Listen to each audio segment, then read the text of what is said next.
함께 나눈 하나님 말씀 마가복음 13장 3절부터 오늘 8절까지 말씀입니다. 마가복음 13장 3절부터 8절까지 말씀.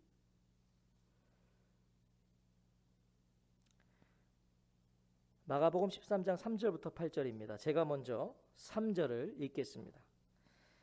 예수께서 감람산에서 성전을 마주 대하여 앉으셨을 때에 베드로와 야고보와 요한과 안드레가 조용히 묻되 우리에게 이르소서 어느 때 이런 일이 있겠사오며 이 모든 일이 이루어지려 할 때에 무슨 징조가 있사오리까?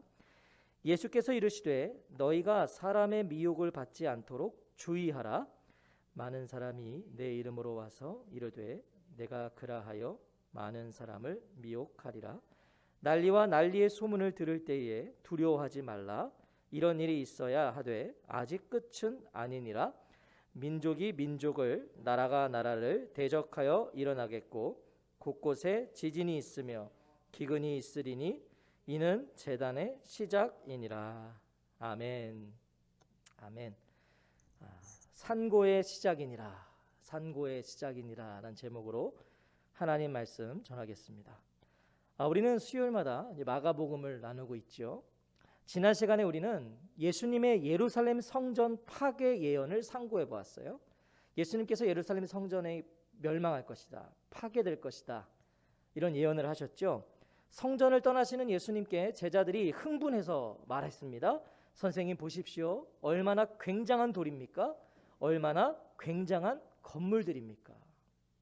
이 화려하고 웅장한 위용을 뽐내던 이 예루살렘 성전을 보면서 황홀함에 빠져 이 제자들이 찬사를 보냈어요. 선생님 보십시오. 이 예루살렘 이 성전을 보십시오. 바로 그런 제자들에게 예수님께서 말씀하셨죠. 너는 이 큰 건물들을 보고 있느냐? 여기에 돌 하나도 돌 위에 남지 않고 다 무너질 것이다. 다 무너질 거다. 그리고 이어지는 것이 오늘 본문입니다. 이제 본격적인 예수님의 긴 감람산 설교가 시작돼요. 이 감람산 강화는요 굉장히 깁니다. 예수님이 긴 설교를 시작하세요. 3절을 보시면 예수께서 감람산에서 성전을 마주 대하여 앉으셨을 때에 베드로와 야고보와 요한과 안드레가 조용히 묻되. 성전을 떠나신 예수님은요 이제 성전을 마주보고 계세요. 성전을 나가셨죠. 그리고 이제는 성전을 마주보고 계신다고요. 자, 반성전의 자세. 그러니까 성전을 이제 정말 반대하시는 거예요. 나오셨고 이제 성전을 반대해서 보고 계시는 거죠. 더욱더 이 성전 멸망을요 분명히 하시는 거예요. 예수님이요. 반대하고 계신 거예요. 반대편에서 보시는 거예요. 예수님께 처음 부름을 받았던 네 제자 베드로와 야고보와 요한과 안드레. 우리가 또 요한복음을 나누고 있어서 이 처음 부름받은 네 제자가 이제 우리가 쉽게 떠오르죠. 바로 이 네 제자가요 12명을 대표해서 예수님께 조용히 여쭙는 거예요. 4절을 보시면 우리에게 이르소서 어느 때에 이런 일이 있겠사오며 이 모든 일이 이루어지려 할 때에 무슨 징조가 있사오리까? 자, 예수님의 예루살렘 성전 멸망을 듣고 예언을 듣고 지금 물어보고 있는 겁니다. 뭘 물어보는 거죠? 성전 파멸의 시기와 현상을 물어봐요. 언제 무너질 것이고 무너지기 전에 어떤 징조가 있을 것인가? 제자들에게 이것이 중요했다는 거예요. 왜냐하면 당시 이스라엘 사람들에게 예루살렘, 특히 이 성전의 멸망은요 곧 세상의 종말을 의미했기 때문이에요. 이게 이스라엘 사람들에게 있었던 전제였어요. 예루살렘 성전이 무너지면 세상의 종말이 온다. 끝날 거다. 왜냐하면 예루살렘 성전은 그 정도로 위용 있고 결코 무너질 것 같지 않은 그런 존재였기 때문에 저 성전이 무너지면 세상도 끝날 거야. 이런 이스라엘 사람들 안에는 전제가 있었다는 거예요. 제자들에게도요 그런 이해가 있었던 겁니다. 그러니까 예수님께서 성전이 무너진다 그러니까 그럼 종말이 온다는 거거든요. 그래서 예수님께 묻는 거예요. 주님 언제 그렇게 됩니까? 그럼 그때는 어떤 징조가 있습니까? 성전 파괴를요 세상 끝과 연결시키고 있었다는 것은요, 그만큼 이 예루살렘 성전이요 그들의 자부심이었다는 것이고요, 모든 것이었다는 걸 말해주는 거죠. 성전이 무너지는데 세상 끝이 왜 와요? 근데 그들은 그렇게 이해하고 있었다고요. 지금 두려움을 가지고 예수님께 물어본 거예요. 두려움으로. 이런 일이 언제 일어나겠습니까? 또 이런 일들이 이루어지려고 할 때는 무슨 징조가 있겠습니까? 지금 두려워하는 거예요. 세상 끝날이 오는구나. 예수님의 감람산 설교는요, 이런 두려움과 충격에 빠져 있는 제자들의 질문에 대한 예수님의 대답이에요. 예수님의 대답이 이제 길게 시작되는 거예요. 13장은 그래서요, 예루살렘 성전 파멸과 당시 제자들 안에 있었던 성전 파멸, 곧 세상의 끝이라는 이 이해와 연결해서 해석해야 돼요. 다시요. 예루살렘 성전 파멸, 이 예루살렘 성전의 파멸, 그리고 제자들 안에 있었던 이 성전의 파멸은 곧 세상의 끝날이다 라는 이 이해를 연결해서 해석해야 된다는 거죠. 그러니까 이 13장이 사실은 굉장히 까다롭습니다. 해석하기가. 학자들의 사이에서도 의견이 분분해요. 저도 사실은 솔직히 말씀드리면 이 본문을 피하고 싶었어요. 13장을 좀 넘어가고 싶었어요. 근데 또 자존심이 허락하지 않잖아요. 그래서 많이 고민해봤는데 결론부터 말씀드리면 이 13장은요, 예루살렘 성전의 멸망이 세상의 끝이 아니라는 이 전제를 가지고 있어야 돼요. 예루살렘 성전이 무너진다고 세상의 끝날은 아니다. 그 전제와 함께 세상의 종말 또한 오늘 13장 후반부에 다루고 있다는 거예요. 그러니까 예루살렘 성전이 무너지는 게 세상의 끝은 아니다. 그러나 또한 세상의 종말을 이 예루살렘 성전의 파멸이 또한 보여주고 있다는 거죠. 그런 이해를 가지고 우리가 13장을 묵상해야 돼요. 이 제자들의 질문을 받으신 예수님께서요, 드디어 긴 답변을 시작하시는데 5절을 보시면 예수께서 이르시되 너희가 사람의 미혹을 받지 않도록 주의하라. 자, 동문서답 같은 말씀을 하세요. 주님, 그때와 시기가 언제고 징조가 뭡니까? 라고 그랬는데 예수님은요, 너희가 사람의 미혹을 받지 않도록 주의하라고 하세요. 동문서답 같아요. 우리가 무엇을 알 수 있습니까? 지금 제자들의 반응과 지금 두려움을 떨고 있죠. 그리고 그 제자들의 질문에 문제가 있었다는 거예요. 예수님은 문제가 있으면 동문서답하세요. 뭔가 잘못하고 있으면 동문서답해 버리세요. 왜냐하면 말해도 못 알아들으니까. 예수님은 문제가 있으면 직접적인 답을 피하시죠. 자, 시기와 현상을 묻는 제자들에게 예수님은 오히려 주의하라고 하세요. 주의해라. 권면을 하고 계신다는 거예요. 권면. 눈을 크게 뜨고 있어라. 조심해라. 잠자다가 일을 당하지 말아라. 항상 경계하며 깬 상태에서 살아가라고 하십니다. 때와 징조에 대한 호기심보다 중요한 것이 있다는 거죠. 그것은 깨어있는 것이라는 거예요. 각성이라는 거예요. 너네 지금 그런 호기심이 중요한 게 아니야. 깨어있어. 각성해. 뭔가 지금 잘못된 이해를 갖고 있다는 거겠죠. 예수님께서 가장 먼저 주의하라고 하신 권면은 사람의 미혹입니다. 6절에 많은 사람이 내 이름으로 와서 이르되 내가 그라하여 많은 사람을 미혹하리라. 이 메시아의 이름을 사칭하며 다니는 거짓 메시아를 주의하라고 하세요. 그러니까 위기의 때가 되면 이런 거짓 메시아가 등장해요. 위기의 때가 되면 거짓 메시아들이 등장해서요, 사람들을 미혹합니다. 역사적 자료를 보면 실제로 예루살렘 성전이 파괴되기 전 시대에 이런 일들이 있었다는 거예요. 거짓 메시아들이 막 등장했어요.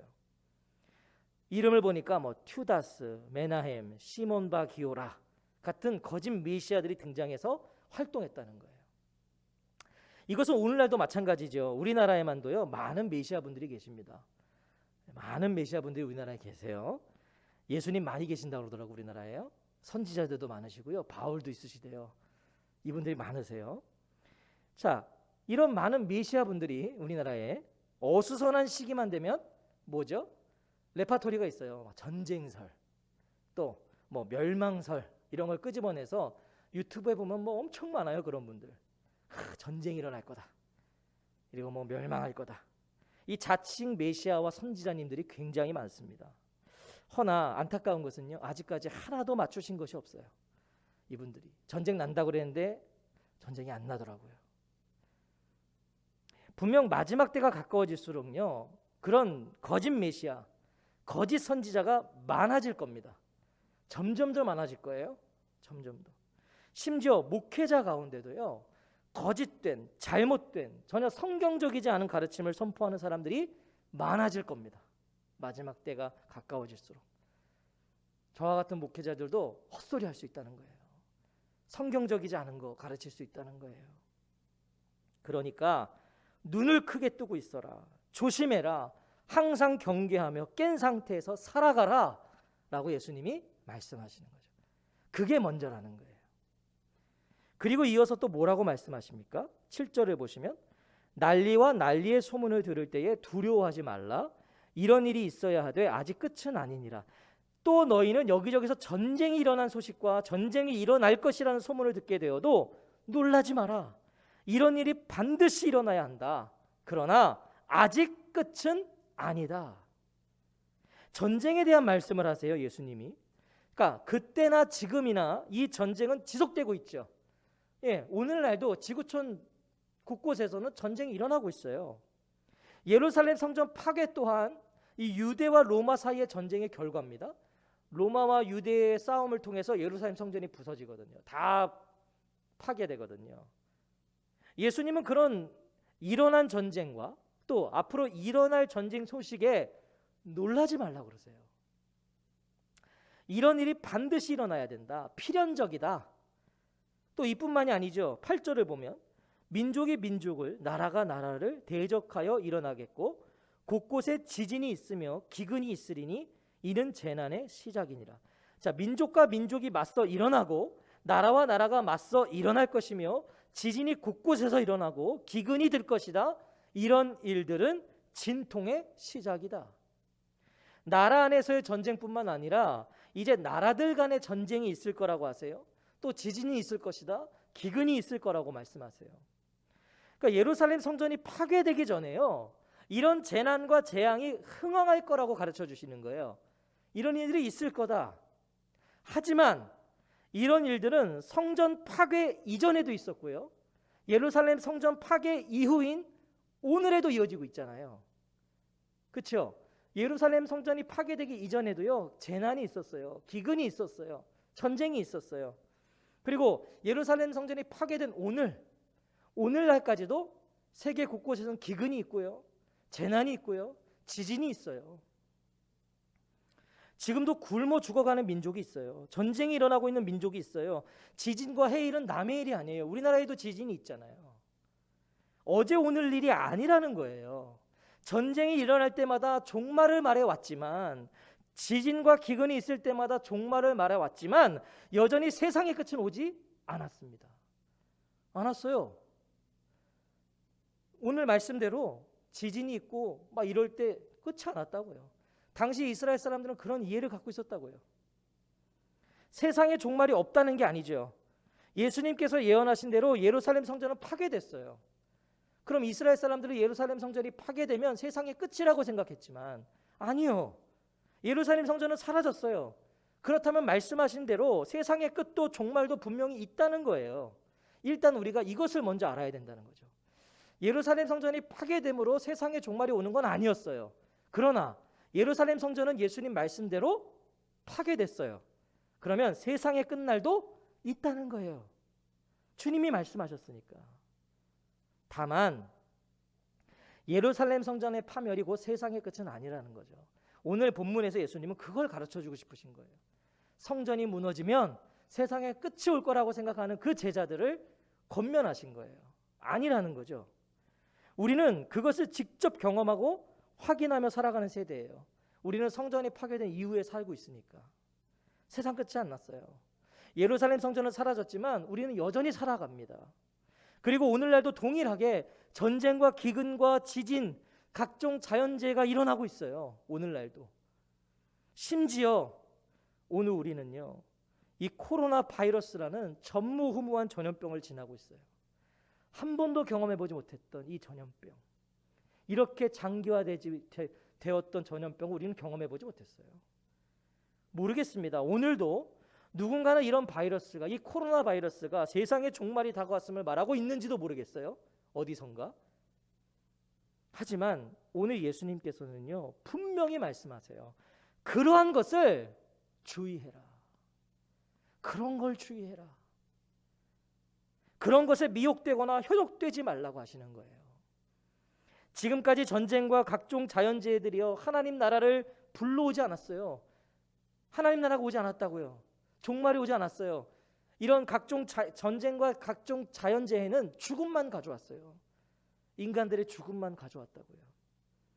갈수록 악해져가는 인간의 죄악을 보여주는 것이고 그것을 상징해 주는 것뿐이에요. 본문을 통해 예수님 그것을 지적하시는 거죠. 그걸 가르쳐 주시는 거예요. 성전의 파멸이 곧 세상의 종말이라고 여겼던 제자들과 그 당시의 사람들. 성전이 무너진다고요? 그럼 세상이 끝날이 오는 거잖아요. 두려워했던 그 제자들, 그 당시의 사람들, 그리고 이 이상 현상을 세상의 끝날로 여기는 오늘의 사람들에게 말씀하시는 거예요. 아직 끝은 아니니라. 아직 끝이 아니에요. 예수님의 이 말씀은요, 예수님의 초림과 재림 사이를 살아가는 오늘의 교회들, 우리죠. 이 교회들이 어떤 마음과 생각과 어떠한 걸음으로 나아가야 하는지를 가르쳐 주시는 거예요. 세상 곳곳에서 일어나는 이런 모든 이상현상들, 막 전쟁 소식들, 막 기근들, 가난, 또 지진, 해일, 이런 현상은요 점점 더 심해져 갈 겁니다. 점점 더 심해져 갈 거예요. 전쟁은 더 많이 일어날 거예요. 더 크게 일어날 거예요. 지진과 기근은요 갈수록 더 강해질 거예요. 이전보다 좋은 시절이 오지 않을 거예요. 우리는 실제로 그런 세상을 살아왔어요. 그리고 앞으로 살아갈 거예요. 얼마 살지 않은 저도 이전에 제가 살았던 시대가 더 좋았던 것 같아요. 제 학창 시절이 더 좋았던 것 같고요. 더 어린 유년 시절이 더 살기 행복했던 것 같아요. 우리 교회의 성도님들도 다 그러실 것 같아요. 왜요? 세상은 점점 악해져 가니까. 세상은 점점 살기 힘들어져 가요. 너무 악해져 가요. 좋은 날이 올 거라는 생각을 하지 마세요. 인간의 죄악이 점점 더 깊어지듯이 이 세상은 좋은 시절이 오지 않을 거예요. 점점 더 큰 어려움들이 생길 거예요. 온 세상을 뒤덮은 이 코로나 바이러스를 보세요. 정말 우리나라가 아니에요. 온 세계를 뒤덮었어요. 아무리 인간이 뛰어나도요, 과학과 의술이 아무리 발달해도요, 속수무책이죠. 우린 이걸 지금 다 경험하고 있잖아요. 속수무책이에요. 이제 간신히 백신이 개발돼서 접종을 시작하고 있어요. 이제야.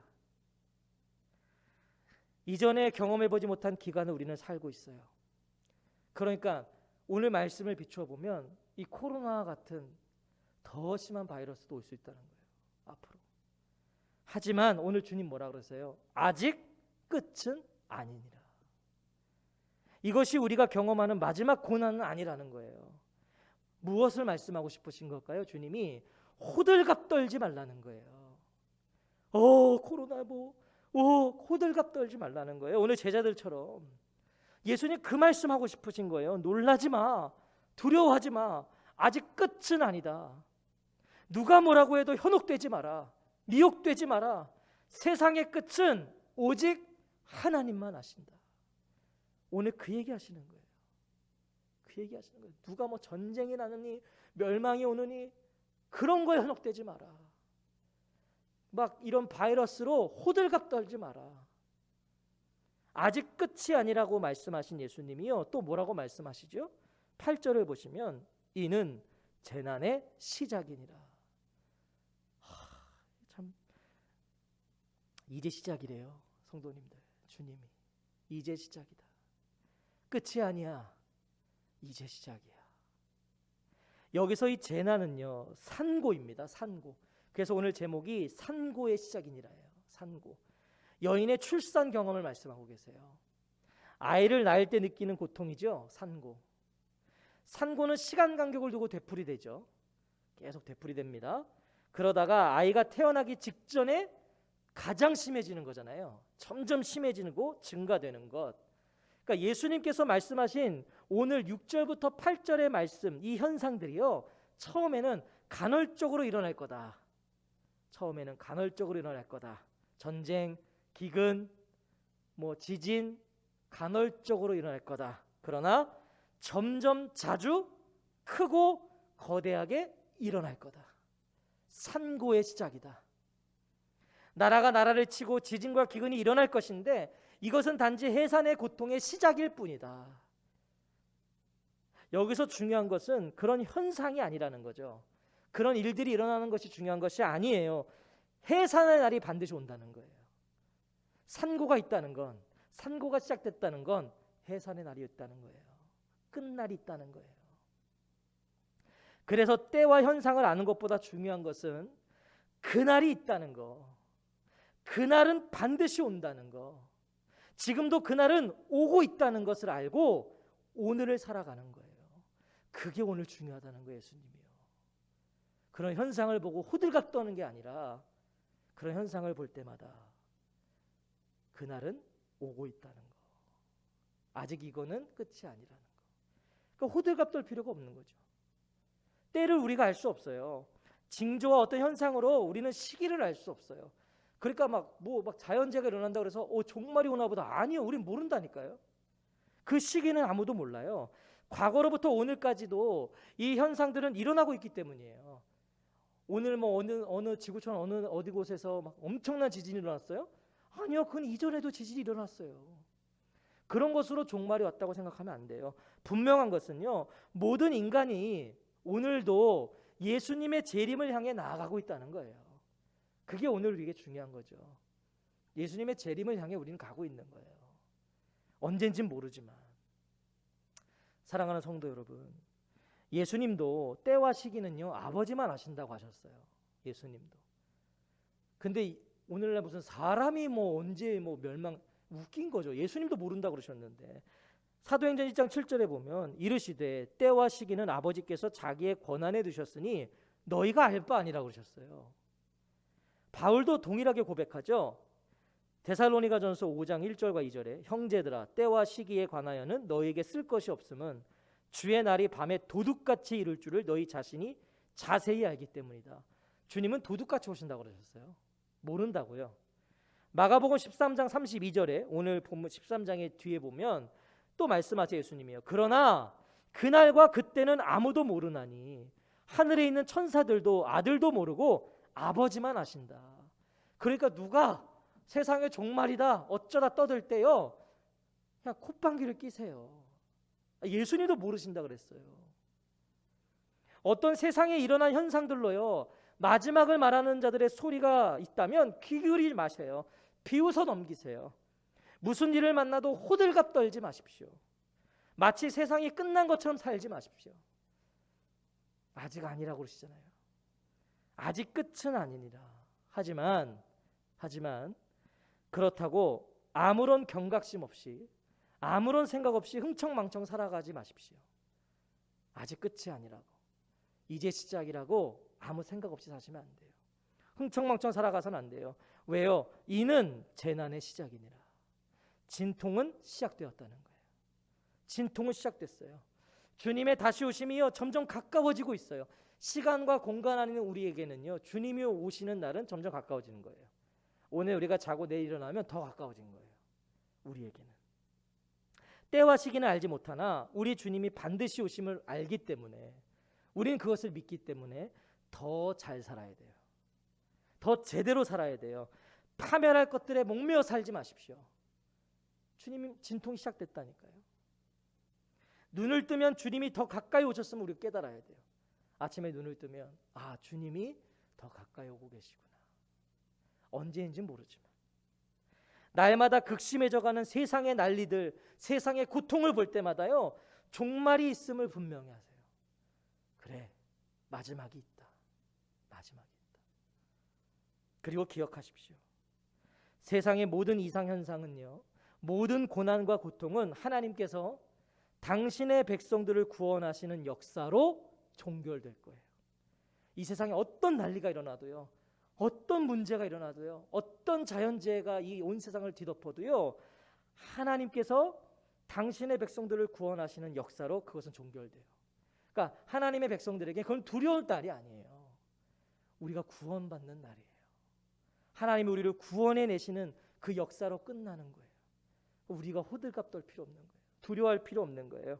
그러니까 오늘도 흔들리지 말고 두려워하지 말고 놀라지 말고 주어진 삶에 더욱 성실하십시오. 그것이 정말 주님의 재림을 기다리고 준비된 성도가 보여야 할 자세인 거예요. 그게 마지막을 아는 자는요, 오늘에 더욱 집중할 거예요. 마지막을 아는 자는요, 오늘을 신실하게 살아낼 거예요. 여러 가지 질병으로 이제 시한부 판정을 받은 분들의 고백들을 들어보면요, 삶이 이전과 너무 달라진다는 거예요. 내가 이제 3개월 후면 죽을 거야. 이걸 아시는 분들에게 하루하루는 너무나 소중하다는 거죠. 이전과 다른 삶을 살아가는 자신을 발견하게 된다는 거예요. 아니까. 마지막을 아니까. 마지막 아는 사람은요, 오늘이 너무 소중한 거예요. 오늘을 더 열심히 살아요. 더 집중해요. 더 신실하게 살아가요. 오늘을 허투루 사는 자가 마지막을 논할 수 없어요. 그러니까 사실은 호들갑을 떠는 사람은 허투루 살고 있었던 거예요. 허투루 살고 있으니까 무슨 뭐 종말 얘기가 나오고 전쟁설이 나면 그거에 귀 기울이고 호들갑 떠는 거예요. 아니요. 마지막이 있다는 건 알지만 그것은 사람이 가르쳐 줄 수 없고 누구도 알 수 없다는 걸 알기 때문에, 그러나 마지막은 가까우고 있다는 걸 알기 때문에 그런 사람은 오늘 그냥 성실히 사는 거예요. 그 사람 호들갑 떨지 않아요. 전쟁설에 흔들리지 않아요. 멸망설에 귀 기울이지 않아요. 그저 오늘 내게 주어진 자리를 잘 지켜나가는 거죠.